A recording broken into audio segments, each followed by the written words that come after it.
Hi everyone, Gabriel here from Clastify Tutorials.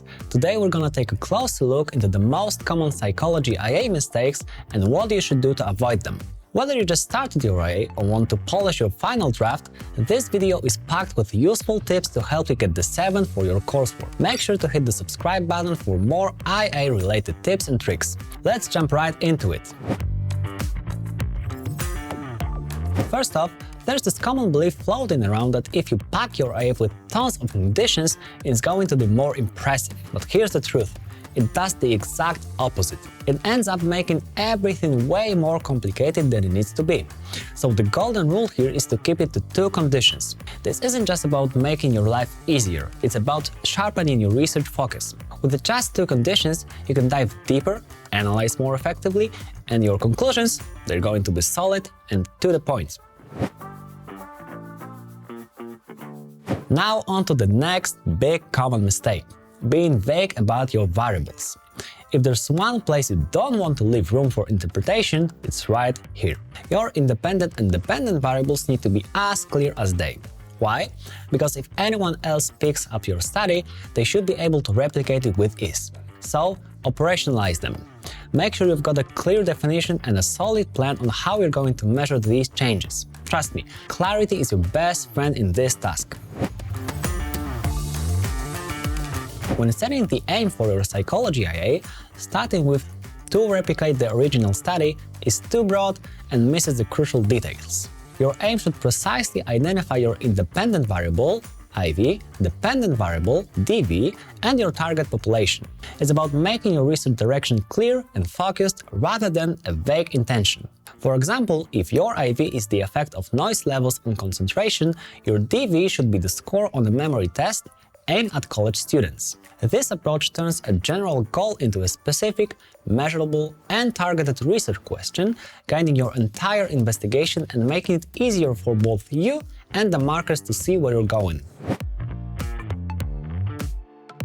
Many students fall into the trap of directly comparing their findings with those of the original study they replicated or drew inspiration from. While it might seem logical to benchmark your results against established research, the real value of your IA lies in how these findings contribute to or challenge existing psychological theories. Instead of focusing on numerical alignment, delve deeper into the implications of your results. Ask yourself what they reveal about the psychological concepts at play, how they support or contradict the theory, and what this means for the future research. This approach shifts the emphasis from comparison to contribution, offering a richer analysis and deeper insight into the psychological phenomena under investigation. Evaluation in your IA isn't just a box-ticking exercise.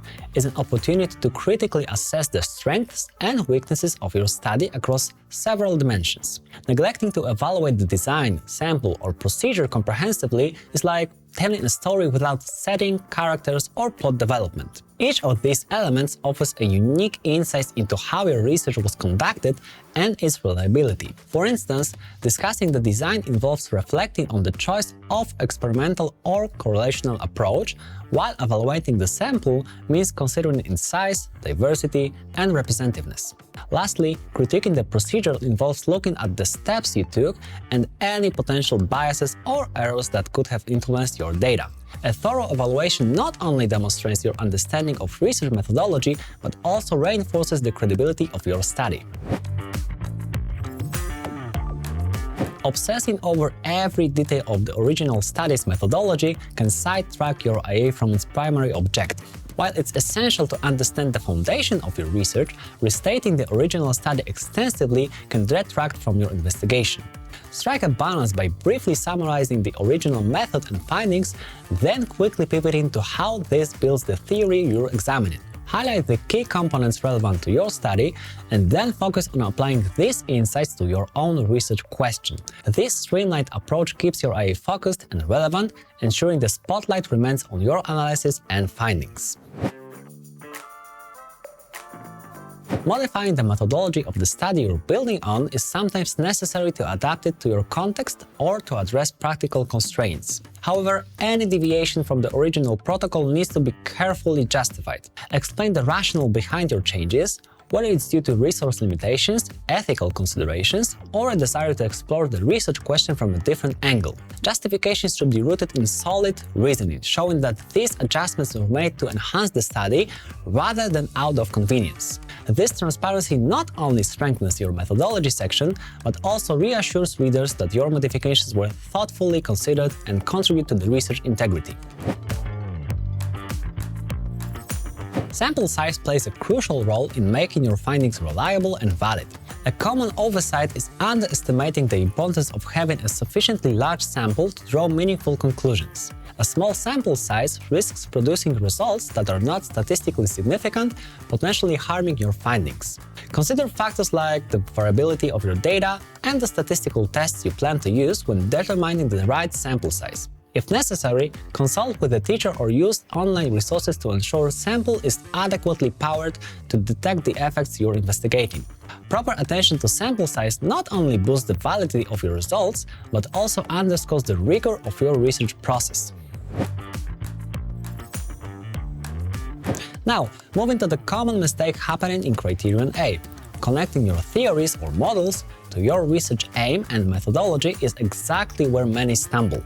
You've got to weave them together, showing exactly how your study tests these theories. And be precise with your IV and DV, as this is not the time for guesswork. For instance, when you're dividing participants into groups for different conditions, that division is your IV manipulation, and it's crucial to spell that out. Last but not least, Criterion D. It is surprising how often the connection back to the model or theory gets lost in the shuffle. When discussing your findings, circle back to the theory you were testing. Did your results support it or challenge it? And when talking about sample limitations, don't just list them. Describe in detail how these limitations might have jagged your results and what could be done differently next time to get a more accurate picture. It's very important in your IA to evaluate anything you did to critically assess your findings. Alright guys, that's a wrap on the top 10 psychology IA mistakes, and remember, every mistake is very easily avoidable if you stay focused and see our marked examples at Clastify. If you found these tips valuable, hit that like button and don't be shy to drop your thoughts or questions down in the comments section. Until next time, and catch you in the next video.